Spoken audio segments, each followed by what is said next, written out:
میرے نبی کی پوری اولاد میں جو 3 بیٹے اور 4 بیٹیوں پر مشتمل ہے، سارے میرے نبی کی زندگی میں فوت ہو گئے۔ 6 بچوں کا صدمہ برداشت کیا، صرف زندہ رہ گئی تو ایک بیٹی زندہ رہ گئی، سیدہ فاطمہ رضی اللہ تعالی عنہ۔ اب ظاہر بات ہے 7 کی محبت ایک میں جمع ہو گئی۔ یہ آتی ہیں تو میرا نبی استقبال کے لیے اٹھ کھڑا ہوتا ہے، ان کے ماتھے کو چومتا ہے، چادر بچھا کے فاطمہ کو اس پہ بٹھاتے ہیں۔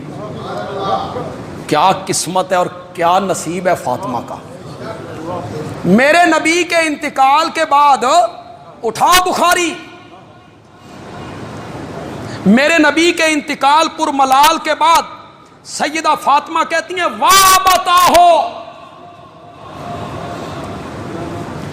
عجاب ربن داہو الا جبریل نناہو، واہ بتاہو ہائے میرے بابا میں نے چھوڑ کے جبریل نال یاریاں لائیاں نہیں، الا جبریل نناہو اپنے رب کی دعوت کو قبول کر لیا، مجھے چھوڑ دیا۔ سنیے گا لفظ جو سیدہ فاطمہ کہتی ہیں، یہاں لکھیے گا، سیدہ فاطمہ کہتی ہیں من جنت الفردوس ماوا ہو۔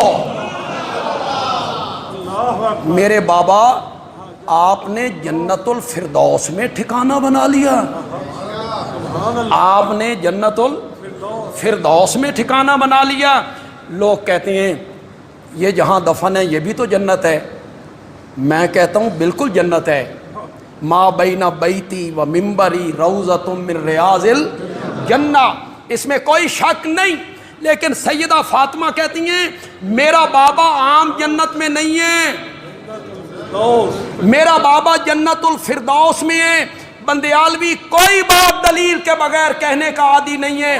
اٹھا بخاری، اٹھا بخاری، بخاری میں لکھا ہوا ہے جنت الفردوس جنت کا وہ درجہ ہے جس کی چھت اللہ کا عرش بنتا ہے۔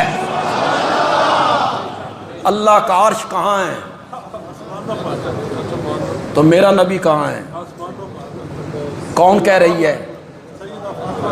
سیدہ فاطمہ کہہ رہی ہے من جنت الفردوس ماوا۔